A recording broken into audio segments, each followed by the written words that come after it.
Shalom, kita berjumpa dalam program Bible Study Online CK7, di mana kita akan melanjutkan pembelajaran kita, saudara, di dalam Sakaria pasal yang ke-12.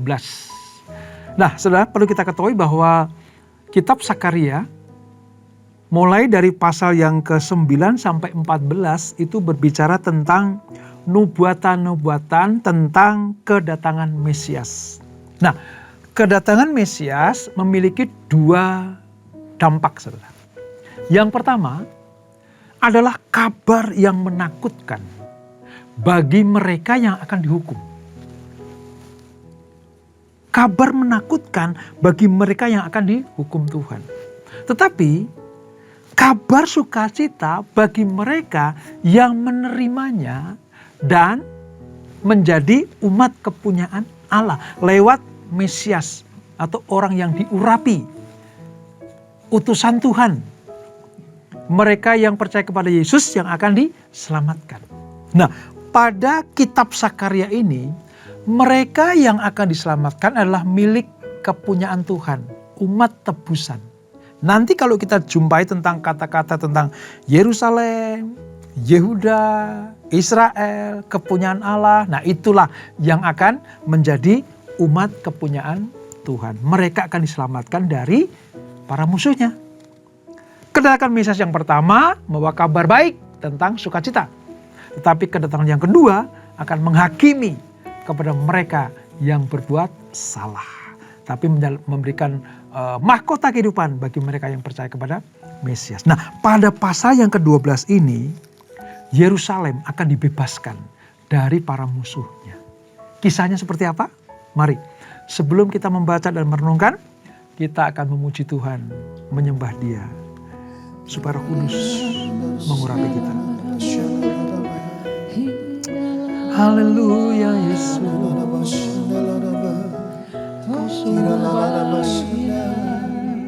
kami menyembah, Kau sangat baik, hanya Engkau karyamu yang nyata, hidup kami. Tiada yang adil dan setia. hanya Engkau Tuhan. Terima kasih Bapa. Kiralana masyadalana namu. Oh. Betapa dahsyat Engkau Tuhan, pencipta segala yang ada, dulu sekarang sampai selamanya. Hanya Engkau Tuhan, tak terselami pikiranmu, tak terukur panjang setiamu, dulu sekarang sampai selamanya. Hanya Engkau Tuhan, ku sembah Engkau Yesus, hanya Engkau Allah di hidupku, tiada yang lain, hanya Kau, hanya Engkau Tuhan selamanya. Kau tetap Allah walau dunia semua bergoncang,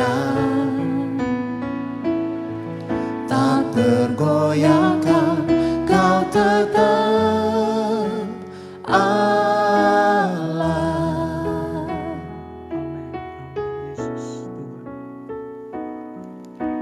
Betapa dahsyat Engkau Tuhan, pencipta segala yang ada, dulu sekarang sampai selamanya.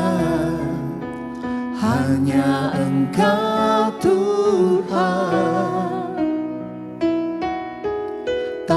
terselami pikiranmu, tak terukur panjang setiamu, dulu sekarang sampai selamanya. Hanya Engkau Tuhan, ku sembah Engkau Yesus, hanya Engkau Allah di hidupku, tiada yang lain, hanya Kau, hanya Engkau Tuhan selamanya. Kau tetap Allah walau dunia semua bergoncang,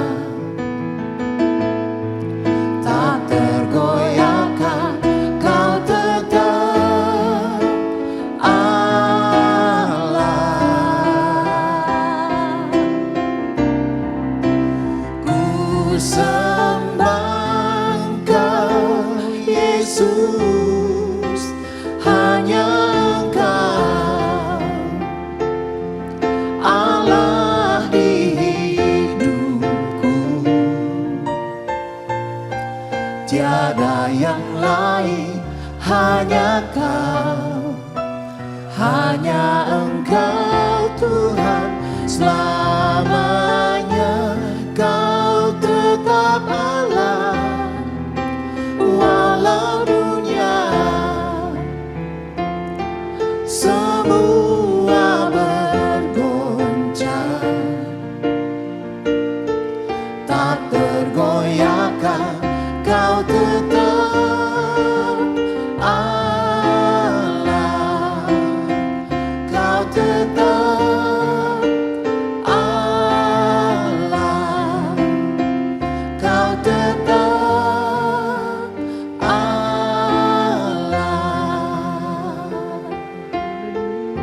Kami sembah Kau Yesus Tuhan, Kau Allah yang dahsyat, yang luar biasa, Tuhan ajaib.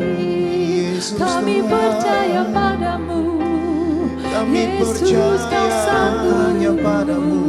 Ya Allah, ya Namo, Irama Shana Maralamo, Irama ya Nama ya Namo, Ya Rama Sana Maralamo, Ya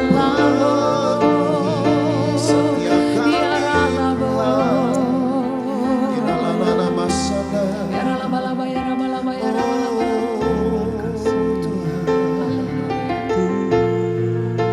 Biar belas kasihan-Mu Bapa penuhi hati kami, curahkan kuasa Roh Kudus, api kemuliaan-Mu membakar hati yang rindu untuk melayani-Mu,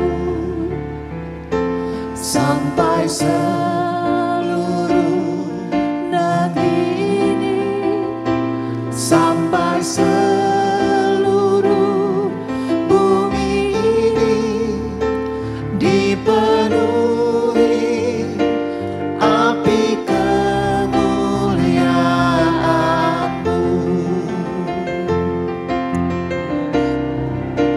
Biar belas kasihan-Mu Bapa penuhi hati kami, curahkan kuasa Roh Kudus, api kemuliaan-Mu membakar hati yang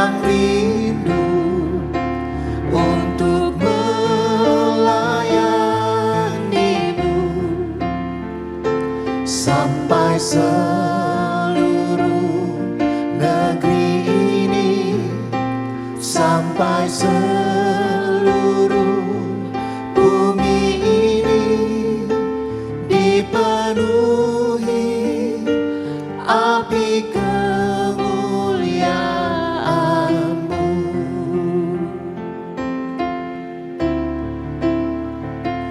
Dipenuhi api kemuliaan-Mu.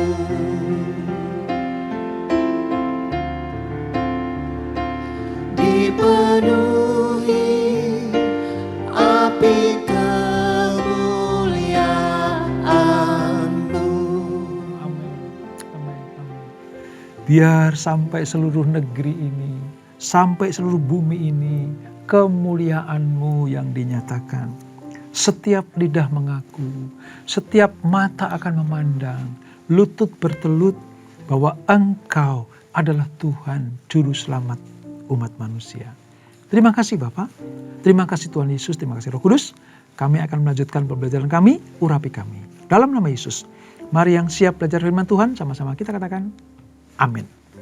Nah saudara, kita akan membaca dari pasal 12 dari Nabi Zakaria, kitab Zakaria, ya, pembebasan Yerusalem, dan nanti dilanjutkan dengan ratapan atas dia yang tertikam. Demikian firman Tuhan, Perjanjian Lama, halaman sekitar 1495. Zakaria pasal 12. Ucapan ilahi. Firman Tuhan tentang Israel. Demikianlah firman Tuhan yang membentangkan langit dan yang meletakkan dasar bumi dan yang membentuk roh dalam diri manusia. Sesungguhnya, Aku akan membuat Yerusalem menjadi cawan yang menyebabkan segala bangsa di sekeliling terhuyung-huyung. Pengepung atas Yerusalem akan menimpa Yehuda juga. Pada waktu itu, aku akan membuat Yerusalem menjadi batu pemberat bagi segala bangsa. Siapapun yang membebani diri dengan batu itu akan terluka parah. Segala bangsa di bumi akan berkumpul melawannya. Pada waktu itu, demikianlah firman Tuhan. Aku akan membuat semua kuda kalang kabut dan penunggangnya gila atas kaum Yehuda. Aku akan membuka mataku, tetapi semua kuda bangsa-bangsa akan kubutakan. Sesudah itu para kepala kaum Yehuda akan berkata dalam hatinya, penduduk Yerusalem menjadi kekuatan bagiku oleh karena Tuhan semesta alam, Allah mereka. Pada waktu itu, aku akan membuat para kepala kaum Yehuda seperti tungku berapi di tengah-tengah timbunan kayu, dan seperti suluh berapi di tengah-tengah timbunan bulir gandum. Api keduanya akan melahap segala bangsa di sekeliling, di sebelah kanan dan kiri, tetapi Yerusalem akan tetap berada di tempatnya di Yerusalem. Tuhan akan memberi kemenangan kepada kemah-kemah Yehuda terlebih dahulu, supaya jangan kehormatan keluarga Daud dan kehormatan penduduk Yerusalem melebihi Yehuda. Pada waktu itu Tuhan akan melindungi penduduk Yerusalem. Orang yang lemah lunglai di antara mereka pada waktu itu akan menjadi seperti Daud. Dan keluarga Daud akan memimpin seperti Allah, seperti malaikat Tuhan di depan mereka. Pada waktu itu aku akan bertekad untuk memunahkan segala bangsa yang menyerang Yerusalem. Ayat 10. Aku akan mencurahkan roh belas kasihan dan permohonan atas keluarga Daud dan atas penduduk Yerusalem. Mereka akan memandang aku yang telah mereka tikam. Mereka akan meratapinya seperti orang meratapi anak tunggal, dan akan menangisinya dalam kepahitan seperti orang menangisi anak sulung. Pada waktu itu akan ada ratapan besar di Yerusalem, seperti ratapan bagi Hadad Rimon di lembah Megido. Negeri itu akan meratap masing-masing di kaum keluarganya sendiri. Kaum keluarga keturunan Daud dan istri mereka sendiri-sendiri. Kaum keluarga keturunan Natan dan istri mereka sendiri-sendiri. Kaum keluarga keturunan Lewi dan istri mereka sendiri-sendiri. Kaum keluarga Simei dan istri mereka sendiri-sendiri. Juga semua kaum keluarga yang tersisa. Setiap kaum keluarga dan istri mereka sendiri-sendiri. Saudara, apa yang kita baca ini merupakan sebuah pernyataan Tuhan terhadap kota Yerusalem, penduduk Yehuda. Bahwa suatu kelak nanti Allah akan tampil untuk membela mereka. Namun sebelum itu, semua bangsa akan berkumpul melawan Israel, melawan Yerusalem. Saudara. Tadi yang kita baca pada ayat yang ke-3 sampai 9. Pada akhirnya dan pada akhir zaman, banyak bangsa akan berkumpul menentang Yerusalem dan Israel. Nah, ketika bangsa-bangsa itu akan memusuhi Yerusalem dan Israel, Allah akan turun tangan. Untuk apa? Membinasakan musuh-musuh mereka. Dan negara-negara adik kuasa akan dikalahkan di pertempuran yang namanya pertempuran Harmagedon. Nanti akan kita temukan di kitab Wahyu pasal 19. Khususnya ayat 19. Saudara. Disitulah Allah akan tampil membela umatnya. Mengapa? Karena umat pilihannya sedang dikepung, dimusuhi oleh banyak bangsa. Nah, hal ini merupakan sebuah nubuatan yang akan terjadi. Sebab kalau kita melihat akhir-akhir ini, saudara, ini penggenapannya sedang menuju ke situ, saudara. Israel akan dimusuhi, Yerusalem akan dikepung. Tetapi ketika mereka berteriak, Tuhan tolong aku, Mesias turunlah, maka Tuhan akan turun tangan. Nah, di situ nanti saudara, Allah akan mencurahkan apa yang namanya roh pengasihan. Roh pengasihan itu begini, tentang pertobatan orang-orang Yahudi, orang-orang Israel, orang-orang Yerusalem. Baik secara perorangan, maupun secara keluarga, maupun komunitas, bahkan sebuah bangsa. Sebab apa? Mereka sedang diancam para musuh supaya dikalahkan. Dan Allah memberikan roh pengasihan itu ketika mereka sudah mulai mempercayai Yesus sebagai Mesias yang sejati. Makanya di bagian yang kedua tadi, di mana ratapan atas dia yang tertikam, di ayat 10 sampai 14 tadi saudara, itu penyesalan orang Israel, orang-orang Yerusalem, orang-orang Yehuda yang menyalibkan Yesus. Coba, saudara perhatikan. Bahkan ketika nanti Israel dikepung para musuh, satu-satunya pribadi yang bisa menolong mereka cuma Mesias. Namun mereka ingat, kita dulu pernah menyalibkan Mesias. Kita dulu pernah menyalibkan Juru Selamat. Kita pernah menyalibkan orang yang diurapi. Maka mereka menyesal. Mereka meratap. Ini pengertiannya begitu. Jadi rupa-rupanya keselamatan yang datang dari Tuhan kepada umat pilihannya dimulai dengan kesadaran akan keberdosaan mereka yang dulu pernah menolak Mesias. Ini pelajaran yang luar biasa, saudara. Sakaria mendapatkan sebuah penglihatan dan pernyataan dari Tuhan. Suatu kelak nanti Israel akan dikepung. Mereka akan tidak berdaya sama sekali. Mereka akan kalang kabut. Mereka akan menderita dan susah sekali. Tapi ketika mereka teriak, Tuhan tolong kami, Mesias tolong kami, maka mereka akan diberikan roh pengasihan. Artinya apa? Mengingat kembali bahwa dulu Mesias, yaitu Yesus Kristus, pernah mereka tikam. Pernah mereka bunuh lewat salib. Itulah sebabnya mulai saat itu, ketika roh pengasihan itu turun atas mereka, mereka mempercayai Yesus sebagai Mesias yang sejati. Saudara bisa bayangkan itu. Ini dinubuatkan pada Sakaria. Disampaikan kepada umat pilihan. Bahwa suatu kelak nanti kalian akan melihat yang kalian tikam, yang kalian serahkan kepada orang Romawi untuk disiksa dan disalib itu adalah Mesias yang tampil menolong kalian ketika kalian dikepung oleh para musuh. maka kalimat semua lidah akan mengaku, mata akan memandang, lutut akan bertulut untuk menyembah Tuhan Yesus Kristus tergenapi. Luar biasa ya, Alkitab kita tidak pernah bohong. Selalu ada jalan alur cerita tentang kebenaran. Nah, di ayat yang ke-10 tadi dikatakan, mereka akan meratapi. Nah, mereka akan meratapi dia.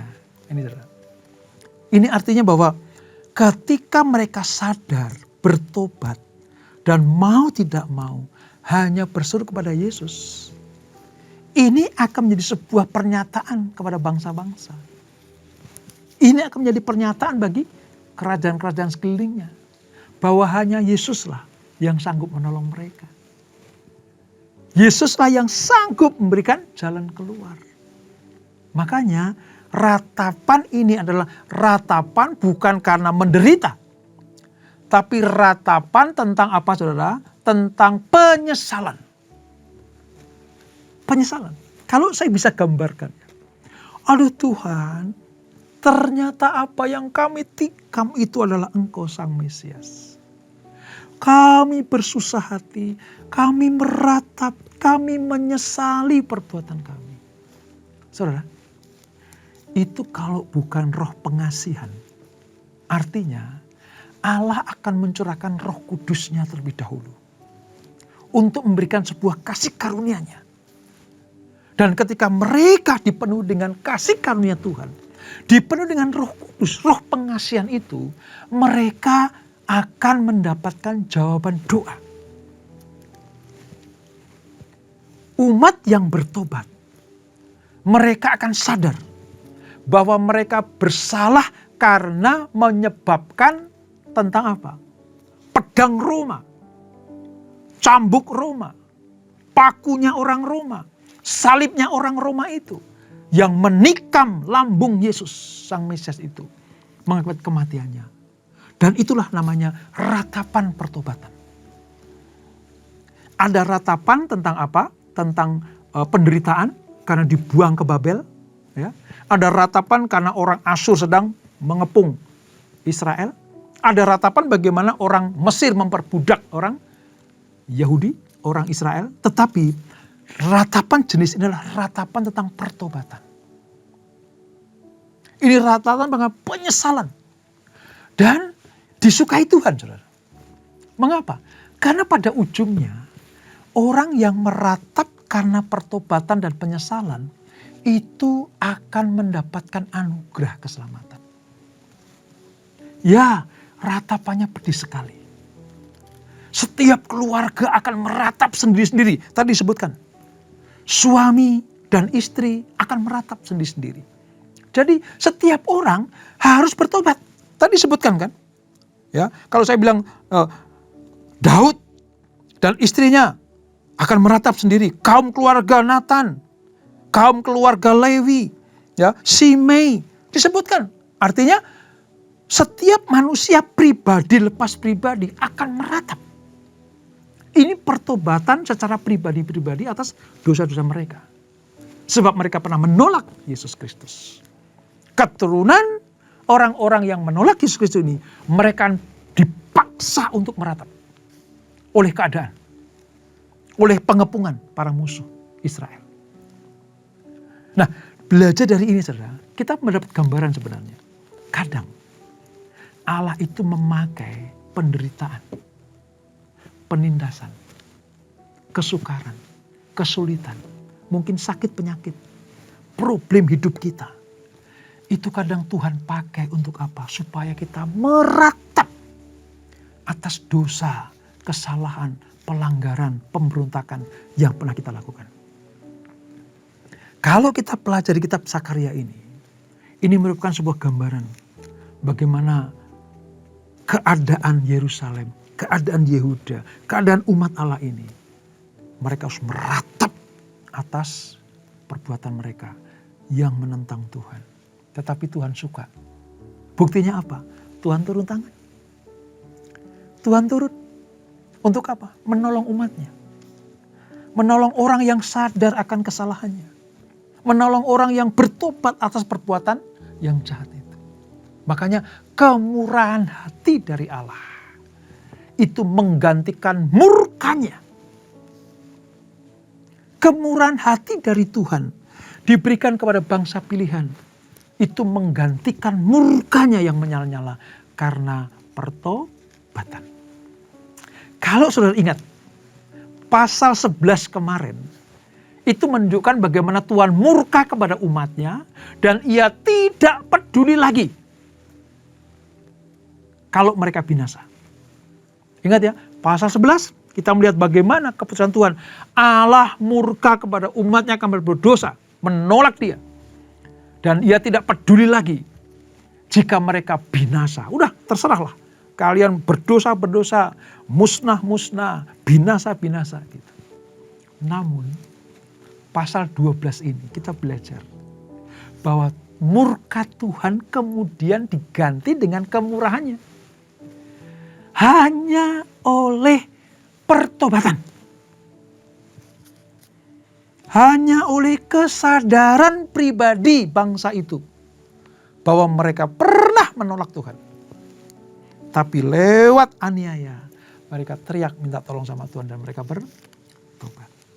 Maka dari itu, sekalipun Yerusalem dikepung para musuh, tapi Tuhan akan membuat semua pengepungnya itu menjadi apa? Pening. Bayangkan dulu.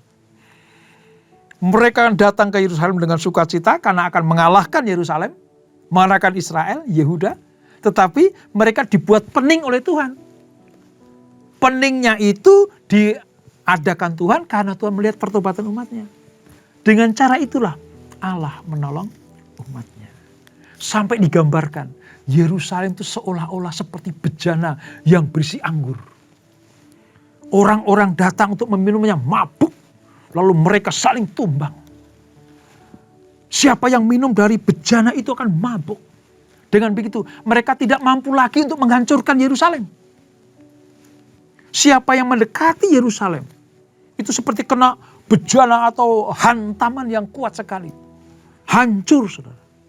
Kalau bisa digambarkan minum dari anggur Yerusalem, mereka akan tumbang. Mabuk lalu tumbang, terhuyung-huyung lalu jatuh tertelungkup.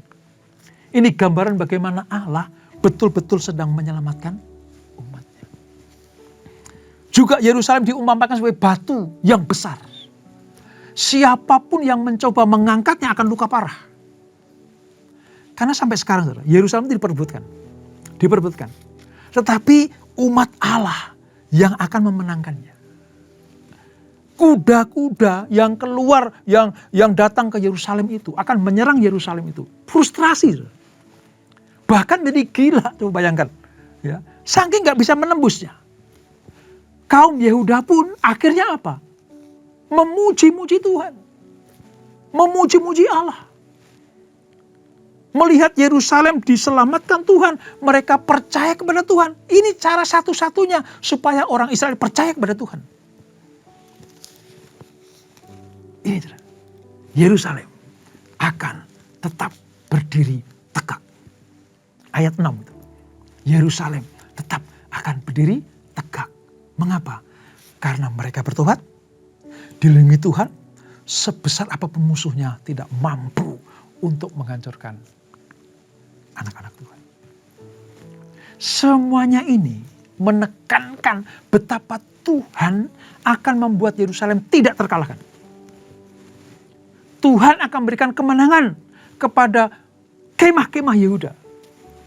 Dengan begitu apa? Keluarga Daud dan penduduk Yerusalem tidak merasa sombong. Artinya bukan kekuatan mereka, bukan kepandaian mereka, bukan kesikapan mereka, bukan karena kuat gagah mereka, tapi semua karena Tuhan. Nubuatan kitab Zakaria ini menandaskan bahwa Tuhanlah satu-satunya penolong. Tuhanlah satu-satunya Mesias yang diurapi itu, yang akan tampil sebagai penolong bagi umatnya. Apa tadi? Allah betul-betul akan mengokohkan Yerusalem. Warga Yerusalem akan menjadi orang yang sangat-sangat dilindungi Tuhan. Allah menekankan bahwa Yerusalem tidak mungkin kalah. segala bangsa yang mencoba menyerangnya akan dipunahkan. Lihat ayat 9. Saudara. Ayat 9 bilang gini, pada waktu itu aku akan bertekad untuk memunahkan segala bangsa yang menyerang Yerusalem. Wow. Kalau Allah sudah bertindak, saudara, sekuat apapun musuhnya akan terpelanting. Sekuat apapun musuhnya akan balik kanan. Sekuat apapun musuhnya, umatnya terlindungi.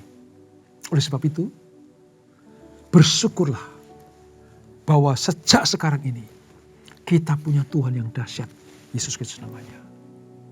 Yang diteriakkan oleh orang-orang Yehuda, tolong Mesias, sudah menjadi Tuhan dan Juru Selamat saudara dan saya. Maka dari itu, sekuat apapun musuh kita, sehebat apapun orang-orang yang hendak mencelakakan kita, kalau kita punya Tuhan yang besar dan dahsyat, kita nggak perlu takut. Allah akan tampil bersinar, menolong saudara dan saya. Gempuran-gempuran musuh akan dibuat pening oleh Tuhan. Mereka akan dibuat terhuyun-huyun oleh Tuhan. Sebab roh pengasihan, Roh Kudus itu memberikan kekuatan bagi saudara dan saya. Oleh sebab itu tetap di dalam Tuhan.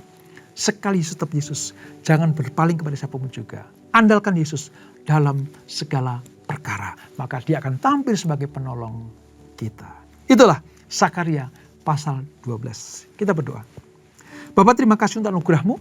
Kami mengerti sekarang. Kepada umat yang berteriak minta tolong kepada Tuhan. Dengan sungguh-sungguh bertobat. Meninggalkan jalan-jalan yang jahat. Maka Allah akan tampil sebagai penolong. Seperti Yerusalem yang diselamatkan Tuhan. Dipagari Tuhan. Bahkan orang-orang yang hendak menghancurkannya dibuat pening dan terhuyun-huyun. Sebab mereka adalah umat kepunyaan Tuhan.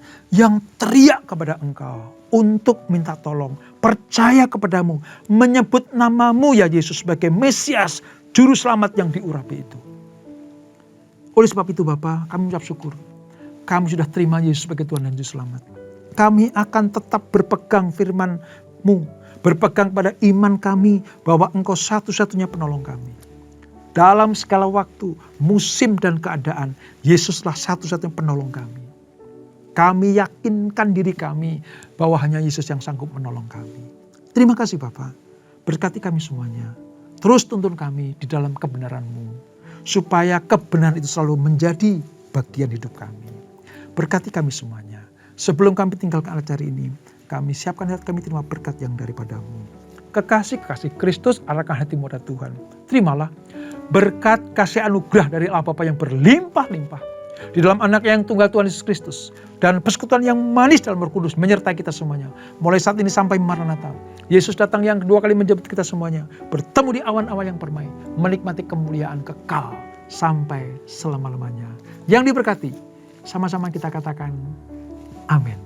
Tuhan Yesus memberkati.